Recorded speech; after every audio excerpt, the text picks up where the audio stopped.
एकीकडे उमेदवार मी 5-5 वर्ष मायबापाला भेटत नाही म्हणते। 5 वर्ष तू मायबापालाच भेटत नाही तर तू मतदारांना काय भेटशील बाबा उद्या? साधा विषय। आणि ह्यांना उमेदवारी जिथं कशामुळे दिल्या हीच नाही कळली। आज या परभणी जिल्ह्यामध्ये महायुतीकडे एकही माणूस नव्हता का उभे राहणारा? मग महादेव जानकर सारखा बाहेरचा सातारा जिल्ह्यातला माणूस इथं उमेदवार होतो, ही आमच्यासाठी शोकांतिका आहे। कोणाचं काही देणं नाही घेणं नाही, कोण्या गाव कुठं आहे कोणतं गाव काय नाही माहीत नाही। आता आलाय तर खरी, मग आता मतं मागायचे कसे? तर मग मताचं ध्रुवीकरण करायचं काम हे जर कोण करत असेल तर माझ्या प्रतिस्पर्धी आलेला उमेदवार करत नाहीये। मित्रांनो लक्षात ठेवा ह्याच्या आणि बंडूला तरी इंग्लिश कळत नाही त्यामुळे त्याला माहित पण नसेल काय मिळते की नाही असं।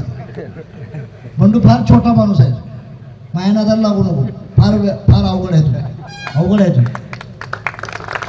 त्या फील्डमध्ये गेलो तर मी 40 वर्ष यातच घातले। मी कांशीरामजी वर 7 वर्ष फिरलोय आणि कांशीरामनं उत्तर प्रदेश ऋषीमुनीच्या प्रदेशात एका दलित मुलीला चीफ मिनिस्टर केलेलं आहे बांधवा। धमकीला कुणाच्या गावावर मी लय मोठ्या हिंद केसरीवर लढायला लढलोय आजपर्यंत। हिंद केसरीवर